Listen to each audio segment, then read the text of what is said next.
Top story tonight, wildfires popping up across the state. East Tennessee is in a drought, and heavy winds, high winds are putting the entire region at an increased risk for fire. Take a look at the map provided by the Tennessee Division of Forestry. In addition to fires we've reported in Roane and Sevier counties, there are fire crews working in Anderson, Campbell, and Cott counties right now. Yeah, now we sent WATE 6 on your side reporter Dominic Webster to Anderson County, where a fire that's been burning since midday yesterday continues to grow in size. He has an update on just what fire crews are facing tonight.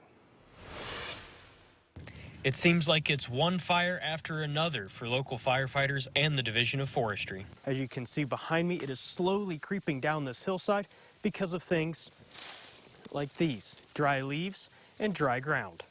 And not only is it the very dry conditions, but some open logging areas are presenting problems with the vegetation found there. Unlike what we have behind us here where it's older growth with just leaf litter, this would be more, it might have some grasses in it, it might have some smaller trees that are susceptible to burning, and it increases the fuel loading, which naturally increases the amount of fire activity we have. At one time, this wildfire moved near 3 structures before crews were able to move in and suppress it.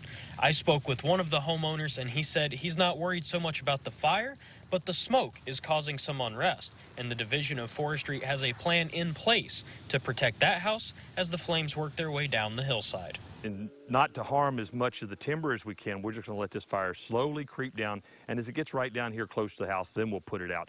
But we don't want to put any fire on the mountain right now because then that would run back up and increase the possible damage. Miller said that this particular area has seen a lot of fires over the years, and they are actually using some of their old fire lines from years past to fight this blaze. One advantage we have is we can come in and we can utilize our old fire breaks to a certain extent, and